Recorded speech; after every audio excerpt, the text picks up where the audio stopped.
Thank you, Dan. So thank you everyone for joining us to the last Urban Council event of the year. Woohoo!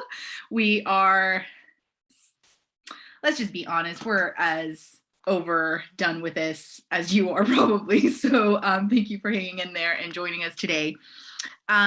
This is part of the Urban Health Council, which is an open source council that we have for communities as well as for practitioners and even journalists who are interested in enhancing a more just health lexicon. So can I have the next slide, please, Dan? The intention for today is that we're gonna walk through the relationship between data and health justice. The reason this is a discussion is because of the work that we ourselves have done with communities or in partnership with the communities. And through that, we have witnessed that the current culture of data can contribute to health injustices. So as an example, say that you have a PM 2.5 reading, so an air pollution reading of 10 micrograms per cubic meter. That is below the WHO guidelines. And that gets translated as no risk, and I put that in parentheses. Yet a community can come up and say, well, actually, I'm registering nausea, headaches, rashes, breathing difficulties, and they're going to their GPs with these concerns.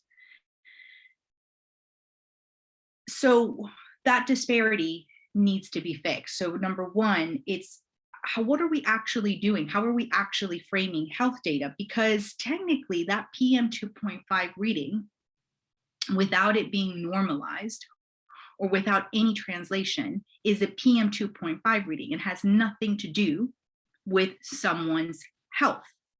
That's like saying the temperature outside is 25 degrees and you're trying to make an assessment whether that is affecting someone's personal temperature. What if they have a fever? What if they are an elderly person? What if they are a child? So we cannot make those inferences. So that's the first thing. The second thing is that technically the symptoms that people are experiencing, is that not health data? Shouldn't that be in combination used with a PM 2.5 reading? And furthermore, why do we expect, and why as part of the health and data culture around air pollution, is there an expectation that the discomfort of headaches and nausea and breathing problems are quote unquote not poor health outcomes? And it's very clear that the WHO actually says these are guidelines. Guidelines are not benchmarks. They are guidelines. They're meant to be a starting point, not the end point.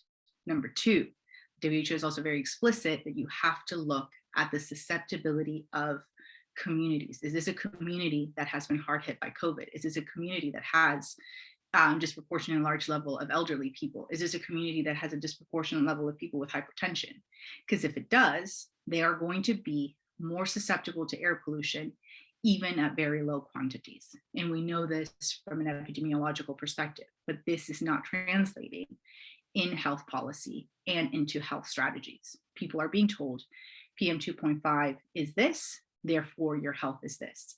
And that's what Dan's gonna walk you through, that how do we begin to correct this? Because that is actually not just inaccurately, it's scientifically inaccurate, but more importantly, it is a pathway of injustice to communities. Okay, over to you, Dan.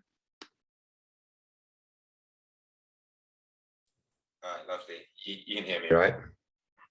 All right, great. So yeah, as Araceli was saying, basically the whole point of this is about creating an ecosystem. And, part of this comes even from the kind of experiences I've had having a background in kind of in neuro and cognition, but being applied, and also the work we've been doing in terms of bringing the SRS forward, and kind of this idea of like, what does data and technology, how is it actually framed to people? What does it mean? There's a lot of instances where people think the technology, people just need to understand it and then it will solve a problem. But if you think about any other way we live our lives, it all does come down to culture, because culture is the default, the kind of the framing that people have when they don't actually think they're encountering an issue. And so the whole idea is to be able to have health justice. We need to have that same ethos in how we treat data, and that it has to be culturally aligned. And so, yeah, so basically the intention is just to, is about our experience with communities and why health justice is imperative. And so to do that, we start with the idea with some of the terminology, because another thing we tend to do is make sure people understand what exactly we mean when we're using certain terms. That way we're on the same page. And so for data, the data kind of gets used in different ways in terms of what it means, but the most prominent definition is just having to do with the facts and statistics that are collected for reference or analysis. So the whole idea is that you do have an objective or a goal for them, but they're structured in how they're collected. And so data culture then becomes the confidence in using data to make well-informed decisions that colleagues, partners, and community alike can understand. And so the thing is, it's not just about collecting it, it's not just about the decisions, but it's also about the translational ability of those decisions and like how transparent you can be, how accountable. And so health justice then becomes how health data complements localized understanding in order to develop more thorough and transferable health knowledge. And we'll get to what the difference between data, information, knowledge all mean. But the whole idea is we want communities and citizens to be able to make informed and equitable decisions. And that's what justice looks like. It doesn't look like a certain value of air pollution or a certain amount of food that's distributed, because all these things, as with most sciences and most cultures, they change by the day, by the minute. And so there are a number of barriers to this. And so one of them is the data divide. And see, in the last 2 years with COVID, is really kind of highlighted a lot of these infrastructure, data culture disparities that we have. And so the Ada Lovelace Institute basically highlighted this term, the data divide. And the whole idea about that was that as there was this gap in this vacuum to be able to do all these data-driven solutions for things like COVID, there was a clear gap in terms of how information was portrayed, how it was accessible to people. And so there were people and groups of people that were left behind when it came to health and social inequalities. And that even came through in some of the things we talked about like how they thought, for instance, race was a factor in COVID cases, and in terms of the fact that it might be genetic. Whereas if you had the right data culture around it, you'd realize that it had to do more with where people were living, the kind of works they were doing, the environmental stressor factors, etc. So another thing is the insufficient research and infrastructure to help communities create data more closely aligned to phenomena. Because one thing we're going to get into is the fact that phenomena and data are different things. And phenomena is, as Araceli was talking about, is the fact that people are sick. That's a phenomena. People being hungry, people being unwell, that's phenomena. But data is something that's more specific, it's more tangible, and it's more discrete. And so the thing is, but there needs to be the right infrastructure for people to be able to have ways of translating the phenomena into data that can help them. And then there's the idea of trust in stakeholders to provide and collect health data. And I mean, this week, we had the bill that just went to the House of Lords. I think that was that's kind of turning the NHS, for instance, into something that's more that has more private factors kind of pulling the strings and being able to make decisions, such as who gets jurisdiction over people's health. And so that kind of makes it hard to trust the bodies that are collecting and providing the data. And it also goes back to that infrastructure issue. And so then the problem is that makes it harder to create health justice, because even if an organization is doing the right thing, if they're not sure of that organization's history, then they're less likely to give applicable kind of results and data. And then there's the terminology, because there's the idea of just in health, sometimes there's barriers where people think people don't understand air pollution because they don't know the type of particulates. But the thing is, they could understand it if you gave it context. And the thing is, it's just usually not relevant to people to give it context, and you usually don't have the right avenues. So getting the terminology is part of how people can actually end up using this information. And then the last thing is kind of the transparency, education, and accountability on the limitations of data in health assessments and solutions.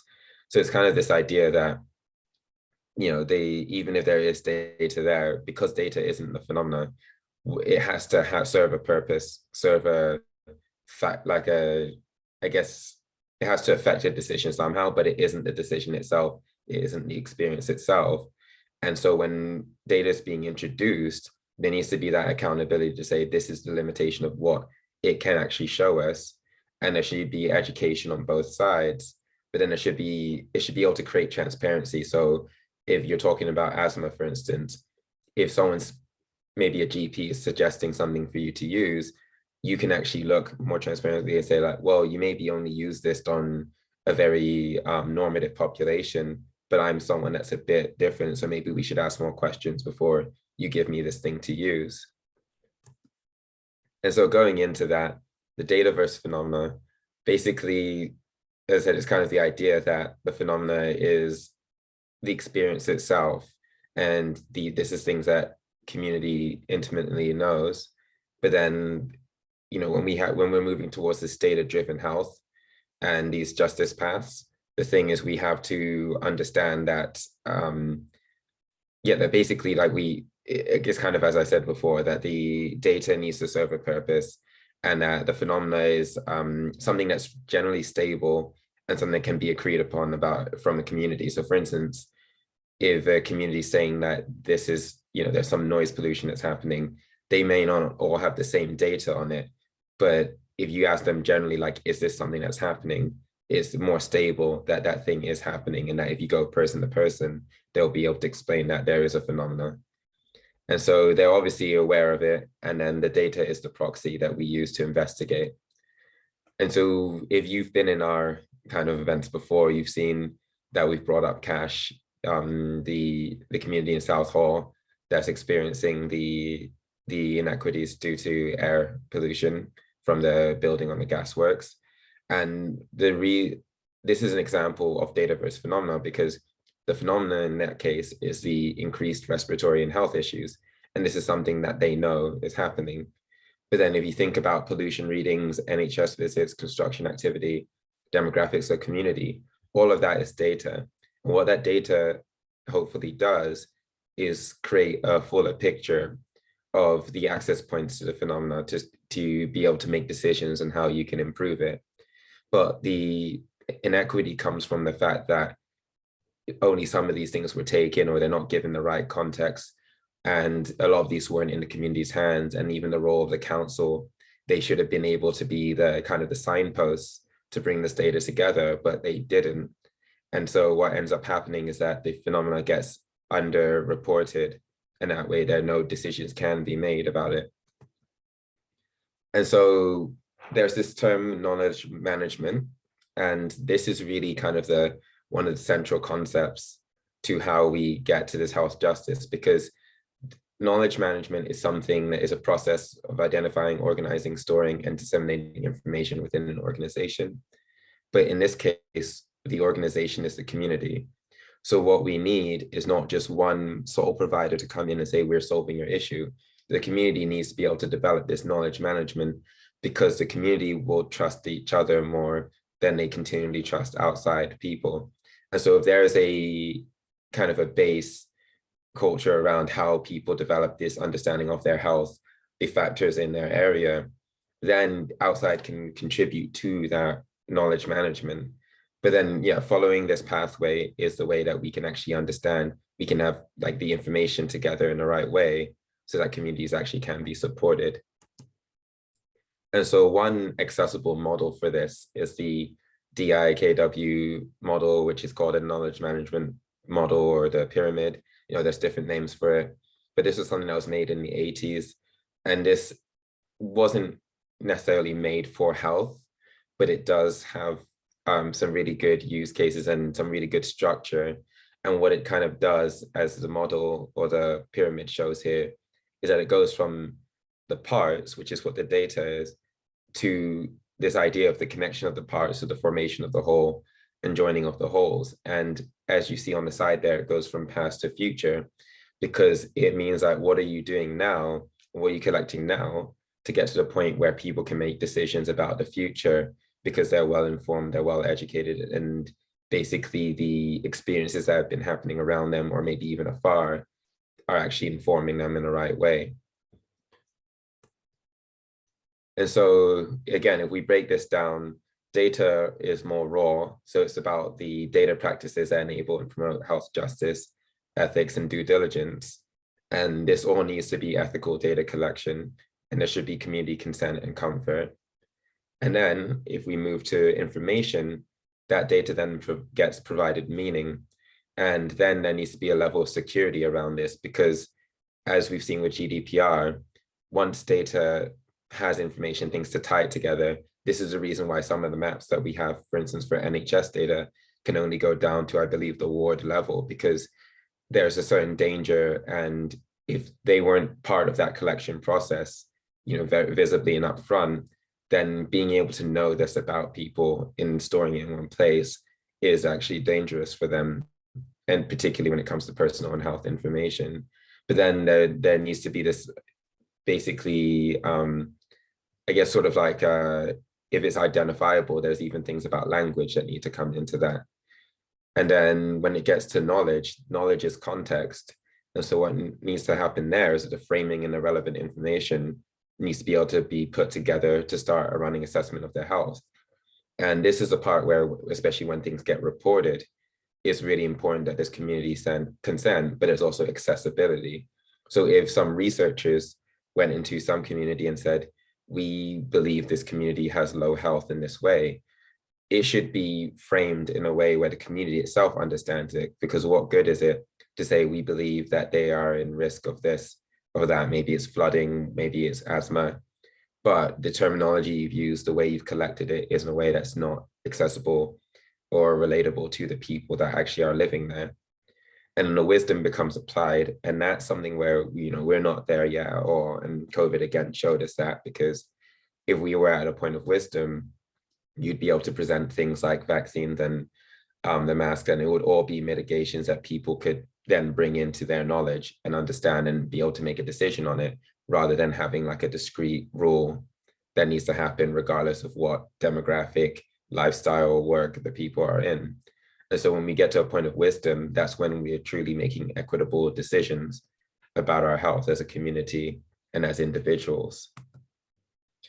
And so then, for an example of knowledge management, is the body politic. And basically what they are, they're basically a collective that started from the pandemic. Well, they started beforehand, but they made a COVID-19 support group specifically during the pandemic, because they were addressing the fact that they were getting the symptoms and they were getting COVID, and they realized that they just didn't have that many accessible resources to say, how am I supposed to live my life? How am I supposed to recover? What does recovery look like? And these things weren't really tailored to specific groups. So the idea is, they said they need to make that, basically that repository, so that, and it's narrative, it's not just numbers and sheets and line and bar graphs. It's also narrative, it's also stories, it's also people, so that you can look at a video and resources and say, I relate to that, so I should probably understand what they're saying and incorporate that into how I deal with my own case. And so this is the kind of way that you can build this knowledge management model into communities, so that the data is accessible and it's relatable. And so the scientific method is, again, another process. And this I won't go too much into, because we've all had at least some familiarity with it. But the whole idea is that the scientific method generally comes from observation. It starts with understanding what's already existed, as well as the experiences that are currently going on, to then start making ideas and hypotheses about what should be done, what more do we need to understand. And what we find when we work with communities is that when something's going wrong, they tend to have a good idea of how to start observing and documenting. And obviously this comes from a place of need. But if they're doing that, they just need to be complemented and followed up. The wheel doesn't need to be reinvented for them. But in fact, as practitioners, we need to actually be able to carry on from what they're doing and maybe be adaptable to the way that they are documenting their experience to be able to form a science that's specific and bespoke to what they're experiencing. And so, for instance, this is just something I found from the NHS England when they're talking about the innovators, in data-driven technology, and they just laid some principles that I thought mirrored what we were putting forward, including things like how to operate ethically, technical assurance, clinical safety, data transparency, regulation, defining your commercial strategy. So this is all for people that are outside, that may be trying to bring technologies in to the NHS, and kind of some of the, I guess, the requirements or sort of the guidelines of what they think is going to be accessible design. And so then to bring it back to what data can and can't do for health justice, what it can do is it can provide opportunities for practitioners to engage with communities. It can provide communities with information and metrics to make their own health decisions. And it can help communities develop their narrative and share experiences. But what it can't do is overcome inequities already existing between stakeholders, which means that, for instance, if you're going to make a campaign about antisocial behavior, and you've already deemed that these are bad people who don't know how to understand their health or make healthy lifestyle decisions, there's not really that much data that you'll generate that's going to change your mind about this or allow them to help you change your mind. Then there's overcoming the bias in practitioners or analysts, because again, if you become a lecturer, a professor on a specific culture of health, but you're not tapped into the community, you might bring outdated ideas and concepts and metrics that aren't relevant to a newer population or a changing population. And if you keep that bias, even to the things of the language of how you're labeling the data or what results you think the community wants, again, they will not have a pathway to health justice. And then capture the phenomena exactly as experience. That can never be done. Again, the point of data is for decision making, is to be able to say how do we keep ourselves accountable? How do we investigate things properly? And so the summary on health justice data practices, basically to take due diligence to establish the phenomena before deciding on data to collect and analyze. So like not just having a hammer and thinking everything's a nail. Communities can practice scientific methodology to their health with the right avenues and support. The knowledge management should be an individual and community process when it comes to health. It is not the job of practitioners to decide the cultural framing of health. It's a conversation to develop with communities. Use data with communities and not at them whenever possible, because there are times when the practitioner does actually know more about a certain aspect, and that kind of data is useful to the community. And then data isn't just what collected, but also what is disseminated, because again, it's all fine and dandy to continue to refine your model, but then if it's not translatable to the people that need it, then the data is effectively useless. And then the last thing is, where can it be applied? So a few examples here are equipping communities for climate resilience. And this is something that we're actually trying to work on, which is the idea of how do you create a repository of data that on the current health of an environment that's actually engaging to the community, so that you see that some of these things in the news where you say in 10 years this place is going to be underwater, etc. That's a decision. So, there is no right or wrong about they should stay or they should go. But what they should have is the ability to understand their infrastructure well enough to say, well, is there something we need to do in 10 years' time? What data supports that, so that we can actually start changing our behaviors and habits, because we don't want to leave where we're living right now. And this can be materials, rain retention, temperatures. There's evidence for or against infrastructure changes. So again, if we're talking about housing and development, what data can be generated to actually be able to barter on the side of the community to say, this is what we're trying to do. This is where we are. We are a vulnerable population, an elderly population. So if you're going to do this, these are the facts, this is a culture we have, and this is what you need to work around if you're going to work in where we are. Local community profiling, which is tied into that point, which is the idea of, maybe the dietary requirements of community, exercise amenities, locations, things to be able to just signpost to even new people coming in, like what is the layout of this community? So I understand access points for what I need. Campaign support, which ties into those again, because these all build on each other. So it's about creating a consensual picture of the current condition. So we want to fight against that savior complex of saying we want to, like give consent into the fact that maybe a community doesn't want to be shown as derelict.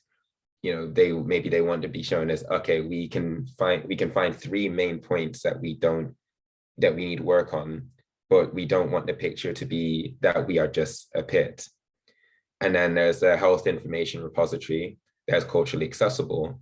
And that way, again, is tying in the research and the things that communities have done to be able to say that, basically to just, again, paint a good picture to say that this is our community, these are our strong points, these are things that we are monitoring. If we're trying to get local agriculture to be better or food accessibility, these are the signposts that we've set up. So this is basically, again, an overview. In the report, we go deeper into some of these things, but this is stuff that we're basically working on and passionate about. And so I'm going to pass it over to Araceli so we can go over an exercise that's related to what I've just presented. That was awesome. Thank you so much, Dan, for that. I'm your colleague, and I've read the report and also helped write it. And I also already learned even more stuff. So really dope. So we are going to have a chance for Q&A because I'm sure y'all have some questions for Dan. So write them down, hold them, because we're going to go through the exercise and then we're going to open up to a macro discussion. So this is some alone time. Y'all are going to have some quiet time after I give you the problem. So, and it is a real problem. I'm not making it up. There's a gasworks site, and there are children that are being reported with nosebleeds, headaches, breathing difficulties, and spikes in asthma and related hospitalizations. The data reading is saying that the PM 2.5 is not affecting the children's health, but nonetheless, a health organization comes down and they do a data study. The data study consists of correlating the time from when the gaswork site was started, and looking at the changes in absenteeism within the school. So, are there spikes in absenteeism in the children? Are there changes in absenteeism in the children? They saw that there were no changes. There was no increase of absenteeism in children. Therefore, they concluded that the children and their health symptoms were not being increased or in any way affected by the gasworks site. You'll have, let's take 2 minutes, write down, based on what Dan has highlighted today, what is incomplete about that data study. Why would that data study not be enough in terms of articulating the phenomena? And what are some changes that you would make to that data study? So you have 2 minutes, put a little timer. So 11:36, we come back.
Okay, so does anybody want to go first?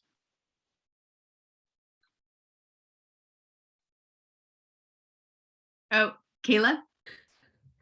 I just, right off the bat, just in my mind, the first thing that I was thinking was that there's a lack of qualitative or interview data incorporated into the process. But then I thought actually a first step before even kind of looking to collect more data would be to work with local organizations to establish a framework for that collection of data, where the phenomena of interest or concern can become kind of the basis or foundation for a line of questioning throughout an interview or qualitative data collection process. Yeah, nice. Thank you for that, Kayla. Anybody else? Does anybody want to also give a stab as to, I mean, we ended up doing a town hall where we found out why, like there's one specific factor as to why that data wasn't working. Marie? Hello. Let me turn on the video as well. Hi. I hope I understood sort of the study correctly, but so what I see sort of visually is you've got the gasworks as sort of the exposure, and then you've got the absenteeism as the outcome. And they just assume that health is the mediator from gasworks to outcome. And that is it, right? That's correct. Very well. But so sort of, yeah, gasworks arrow, health arrow, outcome. And I assume that if they didn't measure anything actually health related, any sort of health outcome, we can't really assume that sort of any change in health will directly lead to absenteeism, like a change in that. So I assume there may be definitely likely sort of changes in health that still don't affect the outcome they measured. That would be my take. Yeah, no, yeah, that's a really dope observation. Yeah, exactly. That again, it's giving data. Well, we put it in the report that part of the data structure, part of the cultural structure of data is this idea of supremacy, right? And we give it too much credit. That we're like, if we measure this, then we're going to get this correct answer. Without, as you said, that might not be the reason why your output is your output. Yeah, really good. Thanks for that, Marie.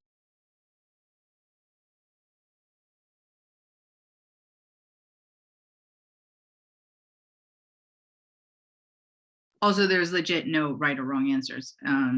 We're just discussing.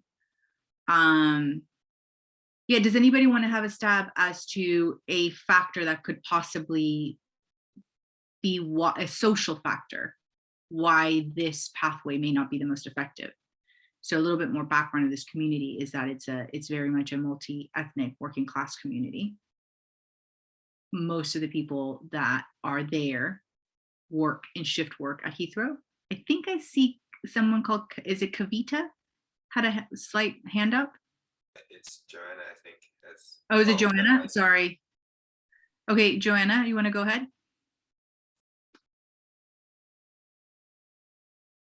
Oh yeah, sorry. I don't know where my eye was looking. Sorry, Joanna, go ahead.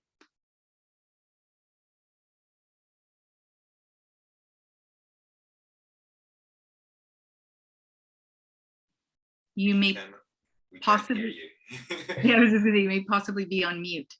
No, she's not on mute, but I think maybe in terms of the mic, where it's coming from, might be. Okay. Oh yeah, because it's the little icon. Okay. Oh no. Do you want to write write it down on the chat, and then we'll go to? Yeah. Oh. There we go. We can hear you. You can hear me now. Yeah. Yeah. Okay. Sorry, everyone. So my assumption is that actually school absenteeism is something which I think for some households they are really nervous about keeping their kids off school. For lots of households, it's just not possible. There's no one at home. So you can't keep your kids off school. And so like culturally and socially, that's just like a really sensitive thing to assume that people are going to do. Yeah. And so I would say ding, ding, ding. That was the thing that we ended up discovering. And also, if I'm saying it correctly, Kavita also said exactly the same thing. So both of you are thinking in the same way. Yeah. So when we went and had the town hall and the meeting with the community, because we were looking at disputing, well, not necessarily disputing. At that point, we weren't ready to dispute. We were trying to figure out if the methods that were being used were effective for what was happening in the community. And they were very upset about this data study. And what they said was exactly that. We are shift workers and we can't take necessarily our children away from school, but also when the phenomena was really acute and needed hospitalization, that necessarily, as Marie was saying, wouldn't necessarily be reflected straight in the absenteeism, or the absenteeism may not have changed because you were only seeing a change of 3 or 4 children being hospitalized. And if they were released on the day and then the next day they went to school, there would be no way of finding that out through that line of inquiry. So you're making a lot of jumps. You're not, as Dan said at the very beginning, you're not putting it in the context of the culture of the community. And again, because these data studies were not designed in collaboration with the community, which the community could have told them from that very beginning, you can't do that. That's not, because we are a shift worker community, you won't really get anything. But here's a list of everyone who's been hospitalized. Cool. Okay. Does anybody else want to add anything to that or have questions directly for Dan?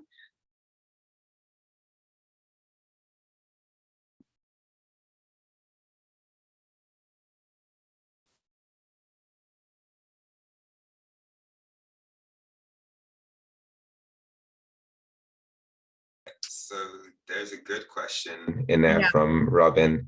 And yeah, that's I mean, for people who haven't seen, the question is about, so Robin said they're next to the site and knew the answer, but then does the sheer scale of the project, time and geography contribute to the health impact that present PHE methodologies don't capture and understand? And yeah, and this is something, even as we continually iterate the bio index scores and things like that, these questions of scale and infrastructure are really where a lot of this is. You're both in terms of time, in terms of geography, because because the truth is most of these structures and most of these organizations don't have very adaptable processes. Like they have like a scale and an avenue that they kind of prefer. So it's almost like they, rather than being adaptable to the phenomena, they're kind of like, we would prefer if it was based on emissions and if the emissions hit this threshold for us to take action, rather than any sort of kind of treating it almost like a doctor would, right? I mean,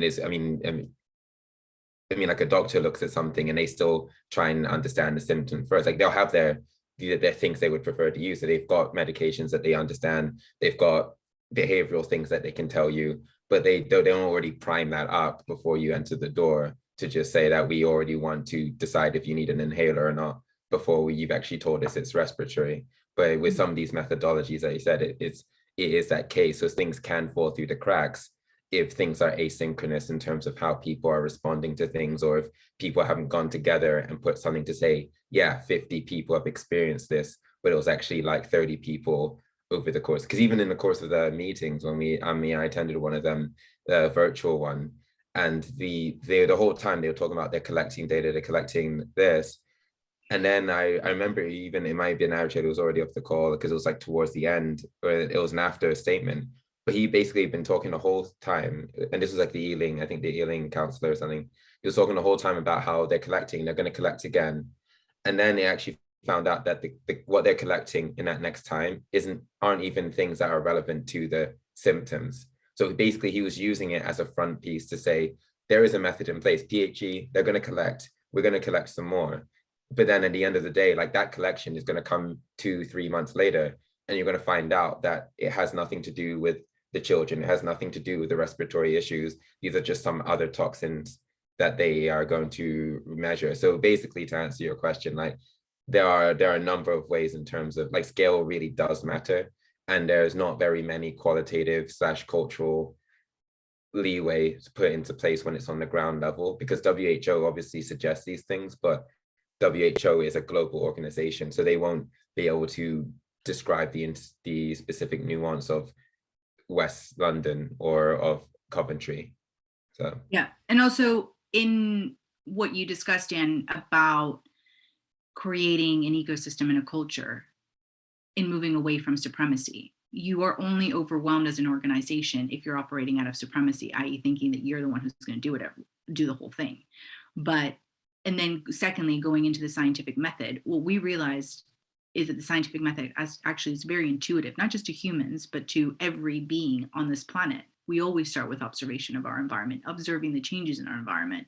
And the same thing happened with this community. Angela, which is one of the leaders in the community, she was already taking down data. The community was also already taking down their symptoms.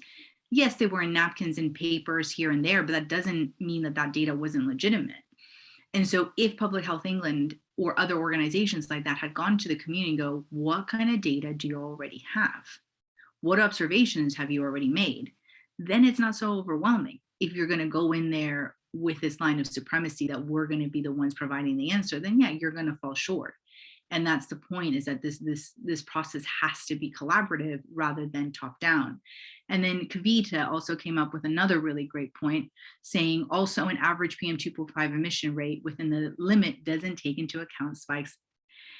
Yes, and this is something that we have discovered. So in our app, Right to Know, we actually only give you the spikes, because that is within these spikes that the poor health outcomes can really exacerbate. So I don't know if you want to say something about that, Dan, because that really is our jam, that you can hide a lot in the quote unquote annual average, that it can look really dope. It's like, oh, 7 is your annual average for the street, but it forgets that sometimes that street can hit 25 or it could hit 30 multiple times during the year. And what's happening in those spikes? What is the life that's happening in those spikes? That's really, really important. So whilst you put your thoughts to that, I'm going to Google the video, a really useful video, and put it in the chat.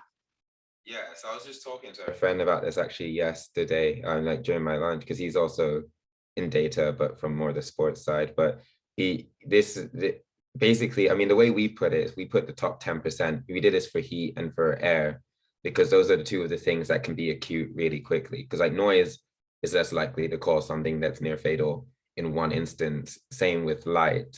But with heat, heat's the most obvious one that we know that if someone's in a heat wave, or that one seems like that can literally happen on the day. But with air, it's probably not as short, but it's still the same. So then 10%, when you look at numbers and you think 10%, you're like, that's not a lot. But when you think 10% is 36 days. And so we're talking about if an average of the peaks and like the peak, if we're saying this average is well above what the threshold is for 36 days of the year, that's a whole month, and so you think about what can develop over a month if you're in somewhere that's very vulnerable.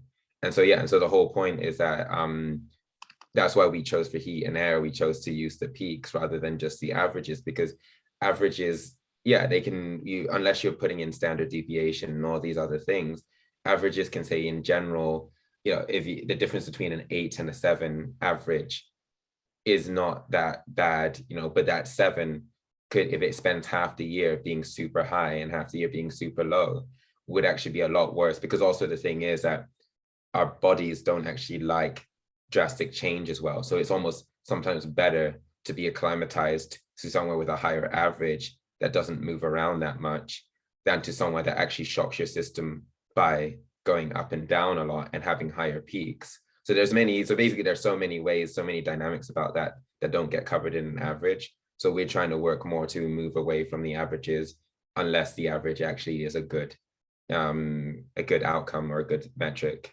Yeah, and then because of that, because biology is not straightforward, I mean, we can't get into this metric, but it's also important to understand that what we are measuring is at a different pace than cellular life, right? So a small, tiny range and change to our cells and how they're metabolizing air pollution, or that can make a drastic difference. Like, as we can see that 1 degree difference could be heat stroke versus not heat stroke, because again, that cellular life is operating at a very different level, which again is why we got to go back down to ground truthing and understanding what that's like at the ground level, rather than just going, okay, well, no one's going to die because it's this degree. You don't know.